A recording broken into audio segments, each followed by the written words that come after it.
Pemerintah gelontorkan stimulus fiskal sekitar 160 triliun rupiah untuk tangkal efek pandemi virus corona terhadap perekonomian Indonesia.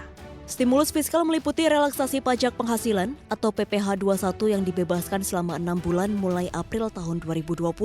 Pemerintah membebaskan pajak karyawan yang berpenghasilan 16 juta rupiah per bulan atau 200 juta per tahun. Menteri Keuangan Sri Mulyani mengatakan pembebasan PPh karyawan selama 6 bulan diperkirakan akan senilai 8,6 triliun rupiah. Menurut Sri Mulyani, pemerintah menanggung pajak karyawan sehingga diharapkan dapat menambah daya beli masyarakat terutama karyawan.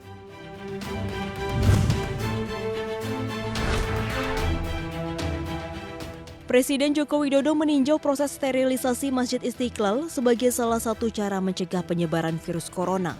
Petugas gabungan dari Kasdam Jaya, Palang Merah Indonesia, Gegana, Kodim dan KAI Daob 1 menyemprotkan cairan desinfektan di seluruh bagian Masjid Istiqlal.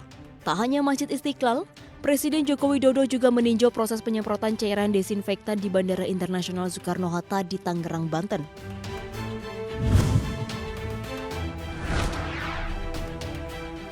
Pemerintah membentuk Public Health Emergency Operating Center yang beroperasi selama 24 jam demi menangkal pandemi corona di Indonesia. Pusat kesehatan darurat ini bisa diakses masyarakat lewat hotline 10019 extension 9. Kementerian Keuangan juga menyiapkan anggaran dan mendukung penuh Kementerian Kesehatan dalam upaya mencegah penyebaran wabah COVID-19 makin meluas di Indonesia. Pemerintah juga telah menyiapkan 132 rumah sakit rujukan, penetapan Puslitbang Biomedis dan Teknologi Dasar Kesehatan sebagai pusat pemeriksaan spesimen, serta peningkatan pengawasan oleh Kantor Kesehatan Pelabuhan di 135 pintu masuk ke Indonesia.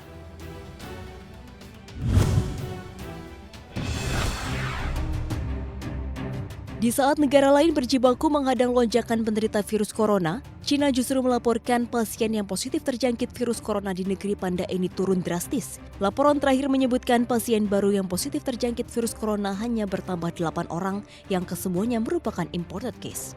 Sedangkan di kota Wuhan, yang menjadi pusat epicentrum virus corona dilaporkan hanya ada 5 orang saja, yang merupakan angka terendah sejak bulan Januari lalu. Turunnya angka pasien positif baru ini membuat otoritas di Cina pekan ini mulai melonggarkan restriksi dari 56 juta warga Hubei yang dikarantina sejak akhir Januari.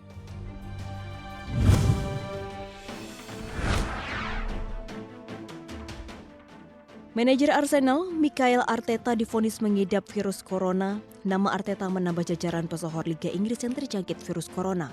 Selain Mikel Arteta, pemain Chelsea, Callum Hudson-Odoi dan bek Manchester City, Benjamin Mendy juga dinyatakan positif terjangkit virus corona. Sejauh ini belum ada keputusan dari operator Premier League terhadap nasib pertandingan di Liga Inggris atas ancaman dampak virus corona. Namun sebelum dua pemain ini dinyatakan positif, operator menyatakan pertandingan akan tetap berjalan dengan normal.